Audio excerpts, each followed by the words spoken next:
Hey everyone, another day, another handheld, with this one being the GAMINJA ANS02. Not much is known about the ANS02. It's a budget handheld which, in my opinion, is immediately overpriced for what it's capable of, with a price that is currently hovering around the $50 to $60 mark, and the most it's currently capable of playing being the PlayStation 1 catalogue. In terms of specs, not much is known or available from the listings. I did try and take my unit apart to see if there were any clues, but unfortunately the CPU details have been scratched away from the chip. The things we do know is that it has a 3.5-inch display with a resolution of 640 by 480, a pretty low 2000 mAh battery, a basic Linux-based OS, and a weight of around 180 grams. In terms of first impressions, my immediate first impression was honestly that there's no way this was worth around the $50 mark. The shell feels like cheap plastic, with minor defects and oddities throughout, like spaces for a video out port, second USB-C port and micro SD slot. The cutouts for the shell are really bad quality too, especially the micro SD card slot, and the shell is both figuratively and literally rough around the edges. In fact, the ANS02 is probably one of the cheapest shells of a handheld I've reviewed in a while, and considering the amount of budget handheld reviews I do, that is saying something. So overall, first impressions aren't that good, to say the least. The controls unfortunately don't do anything to improve this first impression, with two sticks that don't click in, feel too restrictive and offer very little travel in any direction. The D-pad is really stiff.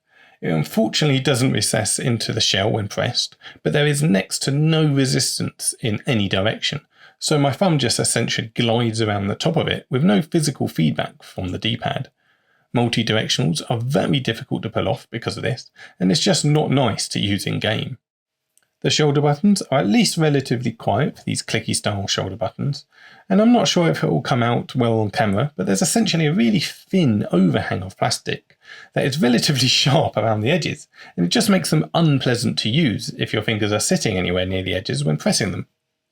The face buttons not only look unfinished, they feel it too, with this hovering hollow feel to them and inconsistent response across the spread of the buttons that just makes them just not fun to use in game either.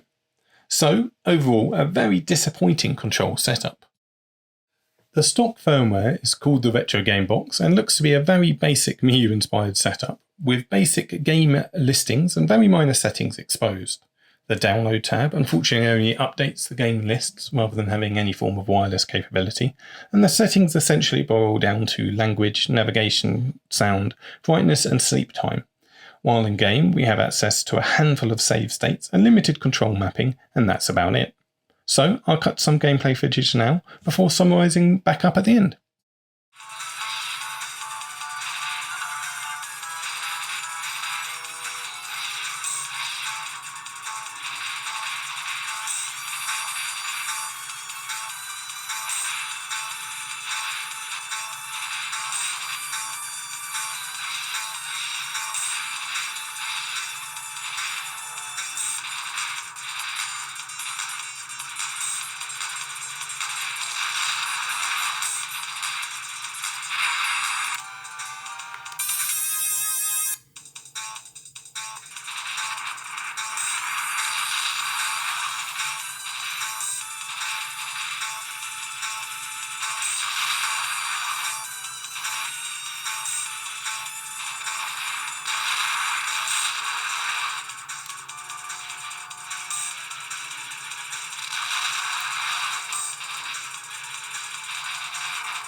Ultimately, the ANS02 is disappointing and frankly looks and plays like it's in an unfinished state.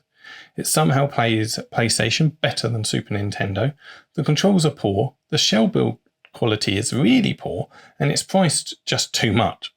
And on that lovely note, I'll finish up, so that's it for now. Thanks so much for watching.